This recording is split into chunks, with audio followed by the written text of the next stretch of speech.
Hey mga brods, may balita nga tayo dito sa SMB. Dahil ito nga pong si Terrence Jones ay gusto na lang ibalik mga kabrods dito sa PBA. Hindi man sa TNT, hindi man sa kahit anong kupunan mga kabrods or sa MVP group. Pero dito sa San Miguel Beermen, alam naman natin ng SMB ay kayang-kaya nilang kumuha ng mga high-end imports like katulad nito ni Terrence Jones.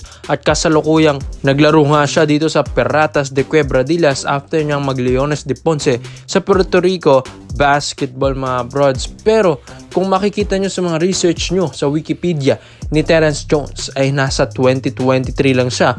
Huli siyang naglaro sa Leones de Ponce. So ngayon 2024 ay available. Ito pong si Terrence Jones. Di rin naman natin alam kung ilang season or kung gaano kahabang season dyan sa Puerto Rico. Pero ngayon 2024, wala pang kumukuha sa kanya mga brods. Pwede itong kunin ng SMB habang available si Terrence Jones. At yun nga, sa lahat-lahat ng imports na talagang pumasok dito sa PBA, ay isa itong si Terrence Jones talaga sa mga talagang makikita mong high profile na import dito sa PBA dahil mapa NBA napuntahan na niya. 4 years itong nag-Houston Rockets sa NBA, napunta ng New Orleans, Milwaukee Bucks, siya rin yung tagblanka kay LeBron James mga brods kung matatandaan nyo yan. Galing Houston Rockets noong 2019. Tas dito na siya natin nakilala sa TNT Tropang Giga nung pumasok na siya sa PBA ng 2019. Kaya napapasok niya ang TNT Tropang Giga sa finals round against SMB with Chris McCullough's SMB's import yan mga kabrods. Pero yun nga, nabigo sila.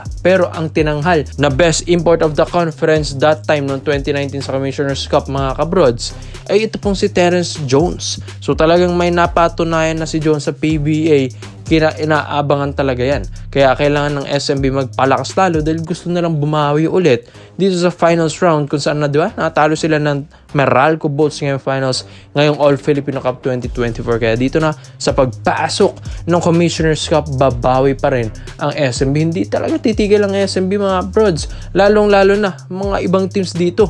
Ngayon sa PBA talagang todo magpalakas ng mga imports. Bali-balita nga, di ba? Ito pong Converge Fiber Xers, kukunin nila. Ito pong high-end profile na import din sa NBA ay ito pong si Montrezl Harrell. Kaya nga mga brods ng Clippers, kung saan dyan siya nakilala sa LA Clippers mga brods.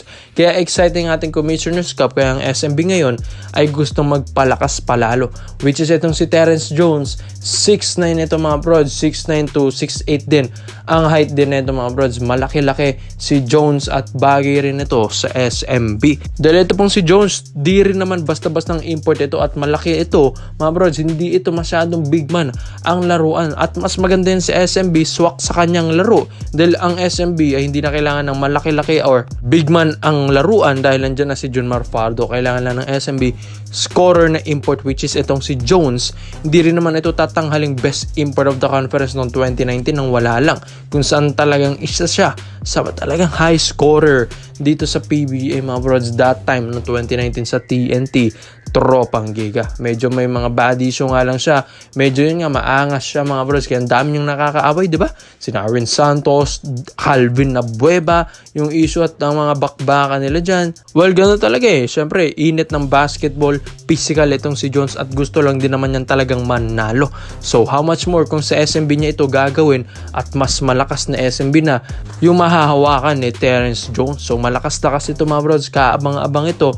Kaya ikaw mga bros, Terrence Jones is back na ba sa PBA at sa tingin nyo ba dapat ba ito yung karapat-dapat na import ng SMB? So dito naman po tayo sa kabilang balita naman natin mga brods. Ito pong si CJ Lane, ang 6'10" na dapat maglalaro dito sa Lasal mga brods, nakapalit ni Ben Embala nung E17 mga brods, pero hindi yun natuloy. Naglaro nga ito sa Southeastern Community College at ang hometown nito mga brods ay sa Hawaii. So malakas ito, feel naman itong si CJ Lane mga brods. May mga trainings and nakakikita rin tayo mga brods ng mga skill set din ito po ni CJ Lane.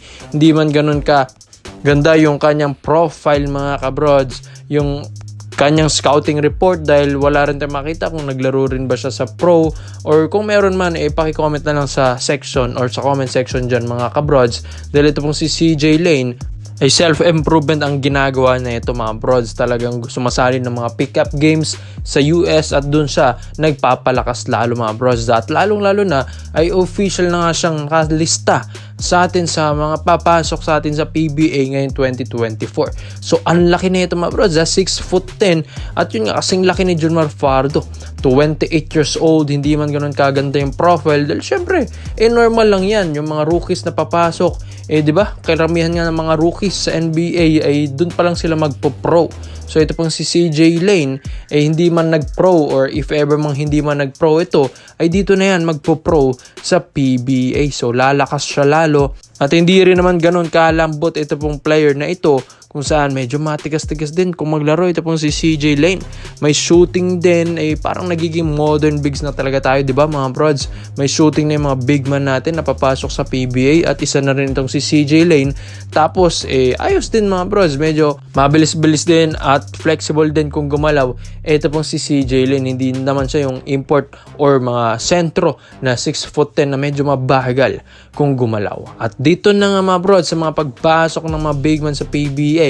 So alam nyo na, Ginebra gustong-gusto nila yung mga big man ngayon na papasok mga bros, dahil ang lalaki nga daw at ang lalalim ng draft ngayon mga kabros ngayon 2024, dahil ang lalaki ng mga rookies at big man, dahil mga halos kasing laki ni Junmar Fajardo bro yan mga bros. At itong si CJ Lane ay gusto rin kunin ng Ginebra.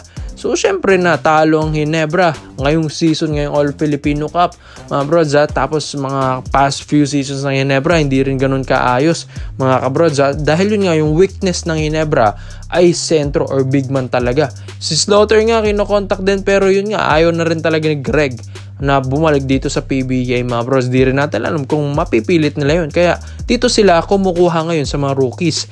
Like itong si CJ Lane ay 6'10" ito mga bros. Ang laking tulong na ito sa Ginebra. At kung sakali man, ay siya na yung pinakamalaking local na player ng Barangay Ginebra San Miguel mga bros, if ever man.